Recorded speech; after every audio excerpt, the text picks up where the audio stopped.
हाल ही में हुए G7 की मीटिंग में अमेरिकी प्रेसिडेंट जो बाइडेन ने चीन के नीतियों को घेरने के लिए एक बहुत बेहतरीन प्लान बनाया, लेकिन भारत यहां पर अमेरिका के खुल के साथ नहीं आया जो कि चीन के BRI प्रोजेक्ट को रोका जा सके। इस सबको हम लोग समझते हैं। देखिए, इस बार जो 2021 में G7 की जो मीटिंग हुई है वो ब्रिटेन में हुई है, यूके यूनाइटेड किंगडम में हुआ है। G7 की बैठक हुई है। G7 की अगर हिस्ट्री को देखते हैं तो इसको 1973 में बनाया गया, उसके बाद फिर 75 में चेंजिंग किया गया, फिर ऐसे ऐसे करके इसमें बहुत बार चेंजिंग किया गया। जब इसमें रसिया था तो इसमें G8 बोला जाता था, रसिया हट गया तो इसका नाम हो गया G7 हो गया। ये दुनिया के टॉप जो GDP वाले कंट्री हैं जिनका डेवलपमेंट आर्थिक रूप से ज़्यादा, उनका एक समूह है। इसमें वर्तमान समय में 7 देश हैं जिन्हें G7 कहते हैं। यहाँ से याद करने का तरीका देखिए, एक तो ये कनाडा हो जाएगा, अमेरिका, ये दो तो यहाँ हमेशा रहते हैं एक साथ। यहाँ ब्रिटेन, फ्रांस, ये भी जब भी देखिएगा ये दोनों एक जगह मिलेंगे, ब्रिटेन फ्रांस, 4 ऐसे हो गया। अब हिटलर द्वितीय विश्व युद्ध में एक था युद्ध में, और दूसरा इटली का डोमिटो मुसोलिनी, दुनिया दोनों एक दूसरे को जय और वीरू समझता था। तो जर्मनी हो गया इधर 5वां और इटली हो गया 6वां। जर्मनी का हिटलर, इटली का होगा डोमिटो मुसोलिनी यहाँ पर। तो टोटल 6 हो गए। यहाँ पर एक जापान हो गया, 7 देश, टोटल 7 देश आते हैं। कनाडा, अमेरिका, ब्रिटेन, फ्रांस और जर्मनी, इटली, इधर आपका जापान। रसिया जब था तब इसे G8 बोला जाता था। भारत इसका सदस्य नहीं है G7 में, लेकिन 4 ऑब्जर्वर कंट्री है, मतलब जिन्हें बुलाया जाता है, और ये बहुत पहले से बुलाया जाता है। मनमोहन के समय से ही इन्हें बुलाया जाता है मीटिंग में भाग लेने के लिए, कि आप भी इसको समझिए, आपकी भी बातों को ध्यान से समझा जाएगा और रखा जाएगा। इसमें आता है आपका ऑस्ट्रेलिया आता है, इंडिया आता है, साउथ कोरिया, शी जिनपिंग वाला, वो वाला नहीं, किम जोंग वाला पगला, वो तो नॉर्थ कोरिया का है।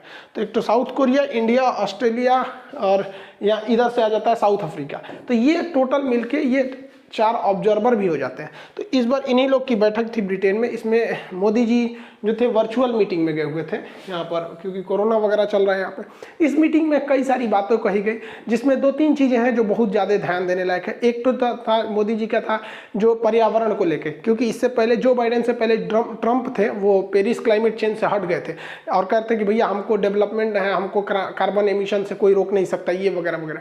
तो कार्बन एमिशन, प्रदूषण इत्यादि को कम करने के लिए, ग्लोबल वार्मिंग को कम करने के लिए जो बाइडेन अभी सहमत हो गए हैं, वो अमेरिका को वापस पेरिस क्लाइमेट चेंज जो था उसमें वो ले आएंगे। मोदी जी का विशेष जोर था कि 1 वर्ल्ड 1 हेल्थ, मतलब वैक्सीन को के पे जितने भी प्रतिबंध है उसे हटाया जाए। हाल ही में अमेरिका ने कई सारे प्रतिबंध लगा दिए थे, जिससे कि वैक्सीनेशन हम लोग का प्रभावित हो गया था। तो वैक्सीन, पूरी दुनिया में वैक्सीन को लगाने के लिए इस पे जोर दिया गया। इस पे सारे लोग राजी भी हो गए, और ऐसा भी हो सकता है कि बहुत जल्दी वैक्सीन के लिए जो कॉपीराइट और पेटेंट नियम होता है वो 1 से 2 साल के लिए छूट दिया जाए, ताकि पहले इस वैक्सीन को क्या किया जाए, सबको लगा दिया जाए, ताकि कोरोना को रोका जा सके। इसके अलावा जो इसमें भारत के लिए सबसे अच्छी बात थी वो जो बाइडेन ने किया। जो बाइडेन ने कहा कि जो BRI प्रोजेक्ट है तो उसका काउंटर करने के लिए, अब BRI प्रोजेक्ट समझने से पहले आपको चीन का सिल्क रूट समझना पड़ेगा, सिल्क रूट के बाद आपको BRI प्रोजेक्ट समझना पड़ेगा, उसके बाद समझेंगे कि चाइना का डेब्ट ट्रैप क्या है, वो कर्ज के जाल में किसी को कैसे फंसाता है। प्रथम सदी में चीन का एक रेशम मार्ग था जिसे इंग्लिश में सिल्क रूट कहते हैं। इस सिल्क रूट के रास्ते से चीन जो है रेशम का व्यापार करता था। यह सिल्क रूट 2 रास्ते से जाता था, एक जमीन होकर जिसे रेड कलर से दिखाया गया है, दूसरा समुद्र होकर जिसे ब्लू कलर से दिखाया गया है। तो इसी को हम रेशम मार्ग कहते थे। उस वक्त ज़्यादा मशीनरी नहीं थे, तो ज़्यादा हर देश के बीच में व्यापार होता था।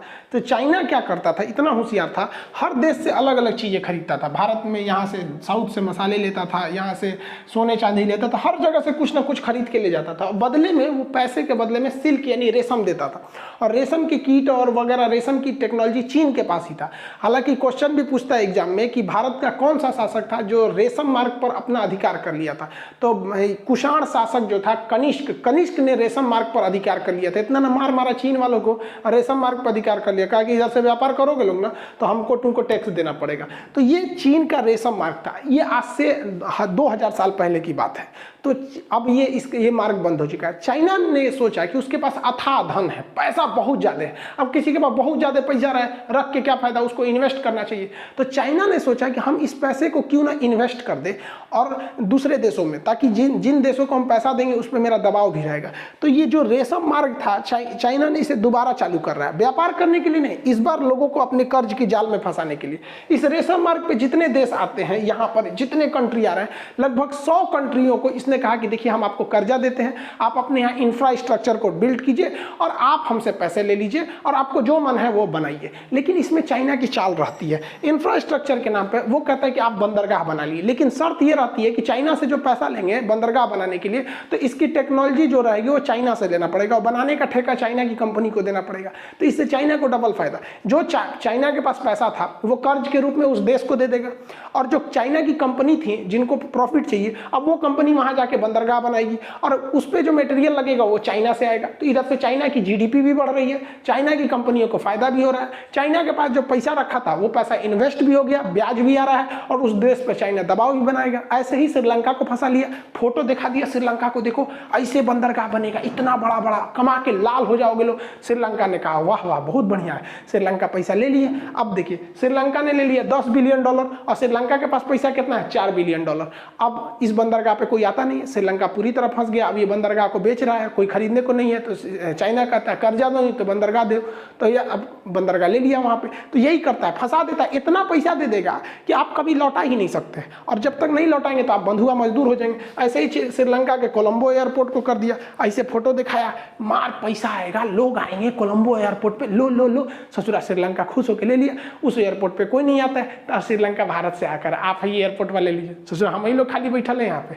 तो पूरी दुनिया को जानबूझ के फंसाता है इसी तरह से और ऐसा ऐसा प्रोजेक्ट में पैसा देगा जो फेल हो जाता है, जैसे नहर निर्माण में दे देगा, पाइपलाइन में दे देगा। जानता है कि विकासशील देशों के पास ये सारी योजनाएं सरकारी पैसा लूट के बैठ जाते हैं, इससे कोई खास फायदा होता नहीं है। कहेगा डैम बनाना होगा, डैम में ऐसा टाइम देगा कि डैम का कोई खास काम वगैरह नहीं होगा, छोड़ छाड़ देता है वहाँ पर और बिजली घर वगैरह वगैरह के नाम पे बहुत सारा इन्वेस्टमेंट करता है। जैसे पाकिस्तान में भी सड़क वड़क बनाने के लिए इन्वेस्टमेंट किया। तो चाइना के इसी इन्वेस्टमेंट को काउंटर करने के लिए जो बाइडेन ने प्लान निकाला, चूंकि लॉकडाउन की वजह से, कोरोना की वजह से जो चाइना ने पैसे दिए इन सारे चीज़ों को बनवाने के लिए, उसको चाइना कहता है कि बेल्ट एंड रोड इनिशिएटिव। ये जितना है इसको कहता है बेल्ट एंड रोड इनिशिएटिव, इसलिए उसे BRI प्रोजेक्ट कहते हैं। इसी को कहते हैं वन बेल्ट वन रोड कहते हैं। ये किसका है, सिल्क रूट का ही नया रूट है, सेम चीज़ है। तो इसको काउंटर करने के लिए जो बाइडेन ने कहा है कि एक नया योजना चलाया जाता है, BBW, बिल्ड मतलब बनाया जाए, बिल्ड बैक दोबारा बेटर वर्ल्ड। तो बिल्ड बैक बेटर वर्ल्ड के नाम से इन्होंने $40 ट्रिलियन पैसा का अनाउंसमेंट किया। अब सोचिए 2035 तक ये 40 ट्रिलियन, अब इस 40 ट्रिलियन में चाइना का जो ये BRI प्रोजेक्ट है, ऐसा ऐसा 10 गो प्रोजेक्ट आ जाएगा। अब ऑलरेडी चाइना का ये प्रोजेक्ट घाटे में चल रहा है, लोगों के पास पैसा नहीं है चुकाने के लिए। अब उन लोगों के पास एक अच्छा मौका मिल गया, ये BBW में आ जाएंगे, कहेंगे कि हमें पैसा दे दीजिए यहाँ पे। अब चाइना चाह के भी इतना पैसे तो ला नहीं सकता है, 40 ट्रिलियन। तो इसमें ये बहुत बेहतरीन प्रोजेक्ट है और जो बाइडेन ने कहा भी है कि ये BRI प्रोजेक्ट के काउंटर के लिए किया गया है। अब इसमें भारत सरकार ने गलती कर दी है। यहाँ पर भारत को खुल के इस योजना का साथ देना चाहिए। तो भारत कहता है कि हम इस पे पहले स्टडी करेंगे, फिर करें। अरे काहे लिए इतना बढ़िया, अभी तक आपको चाइना का स्टडी ना समझ में आएगा। चाइना कभी हमारा नहीं हो सकता, उस पर मत घुरिए, यहाँ पे लतियाइए, वो ऐसे नहीं सुधरेगा। ऐसे कन्या के देखते हैं उसको, नहीं सुधरेगा उसको। इनको भी मोदी जी को तुरंत कहना चाहिए कि हाँ भैया हम इस योजना में खुल के साथ देते हैं, क्योंकि चाइना को अब कितना आजमाएंगे। 1962 से लेकर अब तक समझे में नहीं आया। जहाँ भारत का विरोध करना रहता है चाइना खुल के कहता है, और हम लोग कह रहे हैं कि अभी अध्ययन करेंगे, उसके बाद इस योजना में शामिल हो जाएंगे। हम लोग को भी इस योजना में शामिल होना चाहिए और भारत सरकार को भी पूरी दुनिया में देखिए चाइना ने किस तरह से दबाव बना रखा है कि ये जो यूरोपीय यूनियन है, ये यूरोपियन यूनियन चाइना पे दबाव बनाते हैं कि तुम अपने यहाँ वीगर मुसलमानों को क्यों जुल्म करते हो, जो सिंजियांग प्रांत में। हालांकि मुस्लिम कंट्रीज जो है या पाकिस्तान है वो कभी भी वीगर मुसलमानों का बात नहीं करेगा, क्योंकि इतना ना पैसा दे रखा है चाइना कि उस समय इनको ना इंसानियत दिखेगा ना कुछ दिखेगा। फिलिस्तीन पर जितना इजराइल जुल्म करता है उससे 10 गुना ज़्यादा यहाँ पर होता है, लेकिन ये लोग को नहीं दिखाई देता है क्योंकि पैसा लिए रखे हैं। तो यूरोपीय कोई देश नहीं बोल रहा है, यूरोपीय यूनियन कह रहे हैं कि चाइना पे हम प्रतिबंध लगाएंगे, लेकिन चाइना ने पैसा दे के रखा है। यूरोपीय यूनियन का एक देश है जिसका नाम है हंगरी, तो हंगरी वीटो कर देता है कि नहीं आप लोग इससे नहीं कर सकते हैं। तो पैसा में कितना कमाल है, देख रहे हैं कि नहीं। G7 कंट्री में चाइना का ज़्यादा दबदबा नहीं है, लेकिन G7 कंट्री में इटली है। इटली चाइना का थोड़ा सा फेवर करता है, तो इटली अमेरिका को कह रहा है कि आपको चाइना को काउंटर नहीं करना चाहिए। अलग बात, हालांकि इटली को तो हम लोग सोनिया गांधी के थ्रू मना ही सकते हैं, क्योंकि सोनिया गांधी इटली की हैं और अमूमन मैके में लोगों का पहुंच रहता है। तो देखिए यहाँ मोदी जी सोनिया गांधी को कहीं कहें कि मनाओ भाई इटली को, तो हमें चाइना को रोकना है। जिस तरह से अमेरिका BBW चला रहा है, चाइना BRI प्रोजेक्ट चला रहा है, भारत को भी चलाना चाहिए कि सार्क बेल्ट। सार्क क्या है कि हमारे जो पड़ोस के जो देश हैं, साउथ एशिया का जो देश है 8 देश, इनका एक रीजनल कॉर्पोरेशन है, south Asian association of regional corporation, जिसमें आ जाते हैं आपका यहाँ पर मालदीव, श्रीलंका, भारत, पाकिस्तान, अफगानिस्तान, नेपाल, भूटान, बांग्लादेश, ये सब आ जाते हैं। तो भारत को इसके बीच में कनेक्टिविटी बढ़ाने के लिए हमारे पास भी फंड है, पैसे हैं, हम श्रीलंका को यहाँ से कनेक्टिविटी कर सकते हैं, पोर्ट से मालदीव को, यहाँ पे अफगानिस्तान में सड़कें बना सकते हैं, नेपाल तक जा सकते हैं, भूटान, बांग्लादेश, इस सब में, ताकि चाइना को काउंटर किया जा सके। इवन पाकिस्तान को भी कहा जा सकता है भैया तुम भी सड़क बना लो यहाँ से यहाँ तक के लिए, हम लोग भी फंड दे सकते हैं, ताकि हम लोग की भी कनेक्टिविटी इधर से हो सके। हालांकि पाकिस्तान कभी ऐसा करने नहीं देगा, और अगर इन सड़कों को पाकिस्तान रोकता है कि नहीं हमारी कनेक्टिविटी इधर से नहीं जाने देंगे, तो भारत को भी आयात रोक देना चाहिए, निर्यात आयात बंद कर दो, तो हमें भी 5% घाटा होगा, लेकिन 95% उसको होगा। तो हम लोग को भी इनिशिएटिव लेना चाहिए वहां पर, तो ये लेते नहीं है हम लोग। हालांकि भारत के पास अभी पैसे की कोई कमी नहीं है। आप देखिएगा फॉरेन रिजर्व के मामले में हम रूस के बराबर चले आए। रूस जो है दुनिया में 4थे नंबर पे है फॉरेन रिजर्व में। अभी चीन के पास सबसे ज्यादा फॉरेन रिजर्व है, वो 3000 लगभग 3300 है आपका बिलियन डॉलर, 3300 यानी 3000 बिलियन डॉलर इसके पास फॉरेन रिजर्व है। चौथे नंबर पे आता है रसिया, जिसके पास 605 बिलियन डॉलर है। भारत के पास भी उतने हैं लगभग, दोनों आसपास। बहुत जल्दी हम लोग रसिया को पीछे छोड़ देंगे।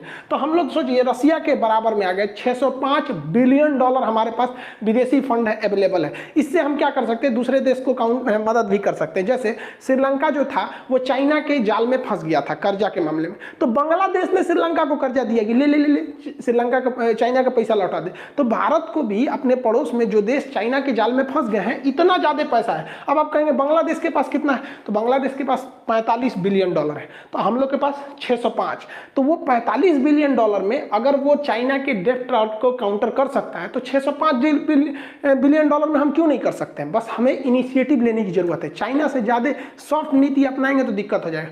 अरे पाकिस्तान वालों के पास इन सदरों का अलग झमेला, ये 68 नंबर पे आते हैं सर। भाई बांग्लादेश आप ही से टूटा था, याद है कि नहीं, 1971 में। लेकिन आप लोग को थोड़े याद रहेगा, आप लोग को तो केवल कश्मीर याद है। हम कश्मीर लेंगे भैया, पूर्वी पाकिस्तान आपका था, चला गया, उसको कहते हैं ले, ये समझ में आता है। बांग्लादेश 1972 में बना, आपकी रैंकिंग है 68, चाचा इधर देखिए, और बांग्लादेश की रैंकिंग है 44, आपसे अच्छा हो गया। बताइए बांग्लादेश के पास 45 बिलियन डॉलर है और पाकिस्तान के पास 16 बिलियन डॉलर। हम लोग से यह 37 गुना पीछे है, लेकिन फिर भी परमाणु बम मारेगा हम लोग के ऊपर, परमाणु बम चलाएंगे, ये चलाएंगे। 37 गुना पीछे है भैया, यहाँ देखिए इसे, यह 37 गुना, यहाँ देखो, यहाँ पे इतना पीछे है। एक्चुअली पाकिस्तान को बर्बाद करने के लिए सबसे बड़ा काम किया चाइना ने। चाइना को आना था हिंद महासागर में भारत को छोड़ते हुए, तो यहाँ से उसने एक सड़क बनाया, CPEC, China Pakistan economic corridor. अंधाधुंध पैसा लगा इस सड़क को बनाने में, और इसको कहा गया कि इस सड़क के दोनों ओर इकोनॉमिक कॉरिडोर बनाया जाएगा, 10,000 फैक्ट्रियाँ लगेंगी। ये हमारे चाचा को समझ में आया नहीं, फिसल गए वहाँ पे। 10,000 फैक्ट्री, मतलब खिलवाड़ है 10,000 फैक्ट्री, कोनो फैक्ट्री वैक्ट्री नहीं लगा। उल्टे इन लोग के ऊपर इतना भयानक कर्जा हो गया कि कर्जा को सोचिए मत। अब ये हाल हो गया है कि चाइना इनको कर्जा मांगता है ना, तो ये चाइना से कहते हैं 1 साल का टाइम दीजिए, ताकि 1 साल में हम कहीं ना कहीं दूसरे जगह से कर्जा मांग के आएंगे, तो उस कर्जा से लेके आपका कर्जा चुकाएंगे।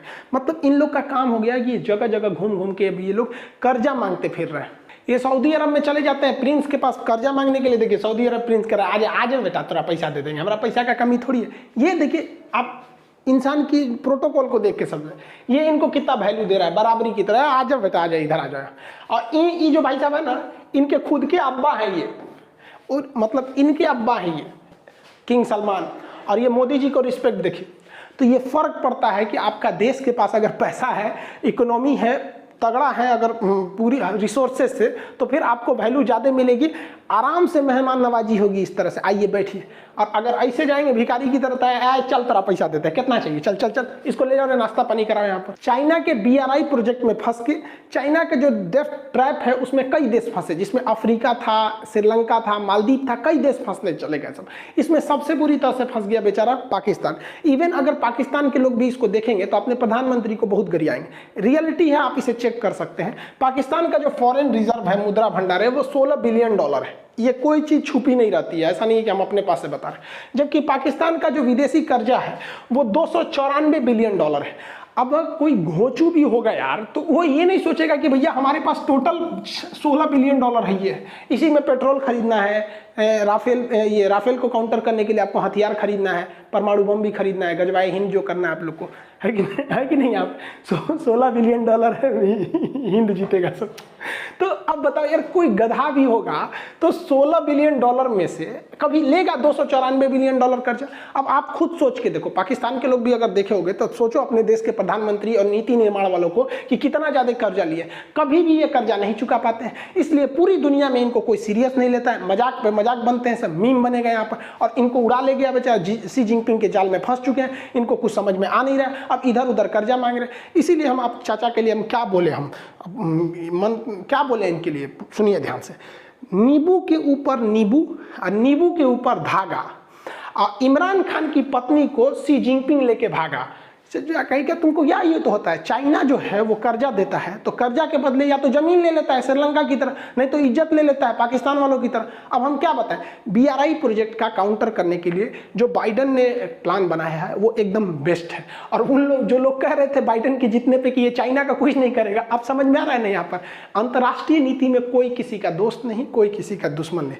जो हमारे देश के लिए सही वो मेरे लिए सही हो जाता है। आई होप आप G7 और BRI प्रोजेक्ट वगैरह को काउंटर करने सिस्टम को समझे होंगे। और आपका क्या सोचना है कि भारत को विचार करके इसमें शामिल होना चाहिए बाइडेन के प्रस्ताव में, या फिर हमें बढ़ चढ़ के हिस्सा लेना चाहिए ताकि चाइना के डेथ ट्रैप से लोगों को या अलग अलग देशों को बचाया जा सके। आई होप आप इसे समझे होंगे। मिलेंगे नेक्स्ट